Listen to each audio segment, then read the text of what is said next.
په خیر که IMF قرض رانه کی IMF پیکج رانه کی IMF پروګرام رانه کی پاکستان ته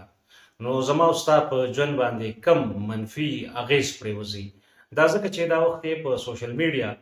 د یو خط ذکر ډیر زیات کیږي. یو خط په گردش کې دی چې یو سیاسي پارټۍ خط لیکلی دی IMF ته چې ترڅو د انتخابونو شفاف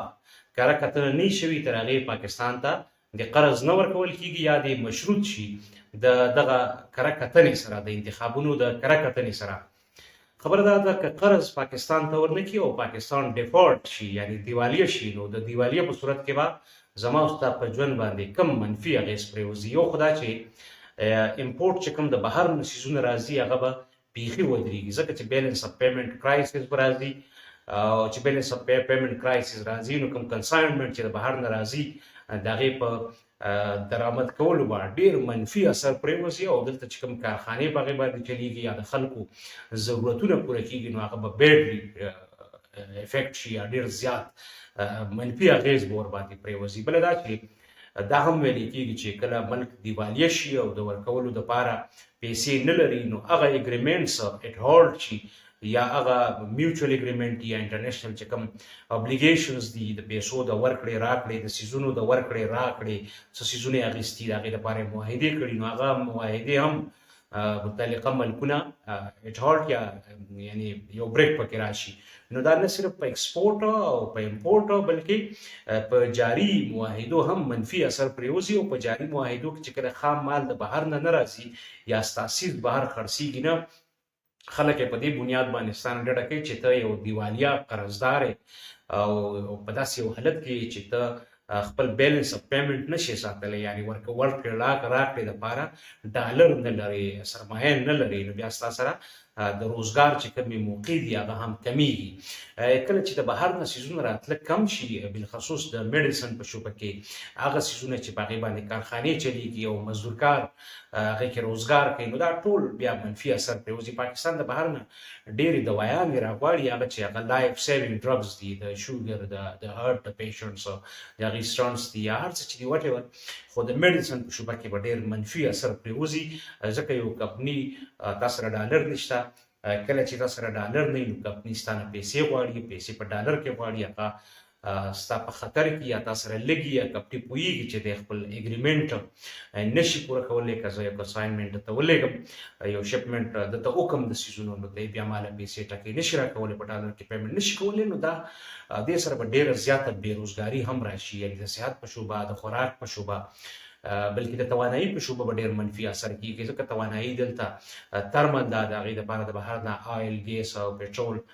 دا څیزونه راځي او په دغه باندې دغه ترمل یونټ چلیږي نو بیا دغلته به هم په امپورټس باندې منفي اثر پرېوځي او د هغې سره به د انرژۍ یا د انرژي لوی کرانچ یا کرایسس راشي یا ډېر تکلیف دی غوندې صورتحال وي. نو یو ځل بیا دا چونکې خبرونه خلک وایي چې که ډیفالټ شي نو څه به وشي ډیفالټ سره ډېر زیات ژوند ګرانېږي او روپۍ که ختمیږي نه خلک وایي چې کنې روپۍ به بینکونه سپریز کړي یا سرکار به فریز کړي یا به ونیسي روپۍ بې ارزښته شي نو دغه اړو څه امکان نه لري د دې خبرې چې کنې بینک به ستا روپۍ وخوري خو ستا روپۍ کې به دم نه وي دا یو مشکل عمل پکې دا دی. نور تاله د لسو په ځای به شل هم درکړي خو پیپر مني ده نو بیا ویلیو چې کله د لاس نه ورکوي هغه ځای کې بیا ډېر منفي اثر پرېوځي. نو خدای دې نه کړي چې دیوالیه شو او IMF یا نور ملکونه چې د دوست هېوادونو نه دې کوشش کوي چې قرض واخلو باید دغه ترلاسه شي او تر هغې مشکل دی لکه چې تر څو پورې د لوږې تندې د سختۍ سره مخامخ کېږي نو یو انسان انفرادي طور بیا اړ دی او جایز وي د هغه دپاره چې قرض واخلي. نو ملکی اقتصاد د سیمې او زما او ستا اقتصاد چې تر څو په خپلو خپو نه ولاړ نو بیا دا د ریاستونو مجبوري د ورکړې راکړې او په امریکا باندې ما تاسو ویلي چې په ګورنمنټ باندې ډېر زیات لوی قرض دی خو د هغې GDP بیا ډېره زیاته درنه ده یا د هغې د خلکو لایف سټایل او د هغې بزنسز او بیا دغسې UK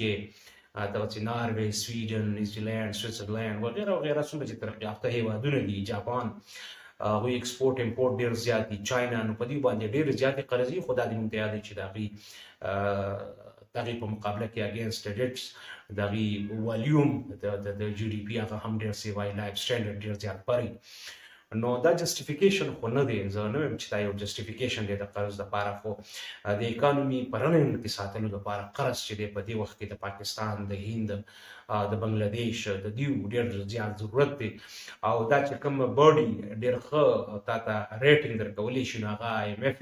او ورلډ بینک دي، بیا موډیز او سټنډرډ چارټ، دا مختلفې ادارې دي، بیا هغې هم رینکینګ کوي. خو د IMF دا لون بیل اوټ پیکج چې نو دا یو قسم ګارنټي چې تا سره یو بینک کار کوي، مطلب یو لوی بینک تا سره کار کوي، یو لوی اداره تا سره کار کوي، نو دا بیا انویسټرز او تاسو سره چې کوم کسټمر دی، سپلایر دی، یعنی په عام ژوند کې که تاسو سره نیشنل بینک یا سټیټ بینک اګریمنٹ وي، د هغې بانډز سره د هغې شورټي بانډز وي، نو شاید دا باندې دکاندار اعتبار ډېر زیات کوي. کله چې ستا نه څیزونه اخلي یا په تا څیزونه درخرڅوي یا تا ته څیزونه سپلای کوي، نو دا بیا یو ګډ ویل جسچر نه، خو لکه یو ډېر ښه انډیکیشن، یو ډېر ښه جسچر وي چې ته د یو ښه نیشنل بینک، سټیټ بینک اف پاکستان یا د هغې سره ریلیټډ افیلیټډ نور بینکونه دي، هغې سره ستا معاهدي، د هغې شورټي بانډز دي، د هغې لیکونه، د هغې سرټیفیکیټس سره، نو ان پرسن هم ستا کریډیبلیټي د روزګار لپاره ښه کېږي. دا دې موږ ته یاد وي. نو خدای وکړه پاکستان ته IMF پروګرام ورنه کړي، نو د هغې به څه زما او ستا په ژوند سره راتلي، دغه لنډه شانې د خپل لږ ډېر انډرسټینډینګ مطابق به جابز به ډېر زیات پرایویټ سیکټر کې به بالخصوص د لاسه ورکړي. دا یو ډېر منفي اثر به څنګه ما وړاندې ذکر کړو کارخانو کې، کارپوریشنو کې، دې څیزونو کې. نو it's not an easy thing to handle, to shoulder. دیوالي کېدل یو ډېر زیات مشکل عمل دی. خدای دې ملکونه او خدای دې زموږ دښمنان هم د دې نه وساتي. کور ودان څوک ته هم انفرادي نه دیوالي کېږي.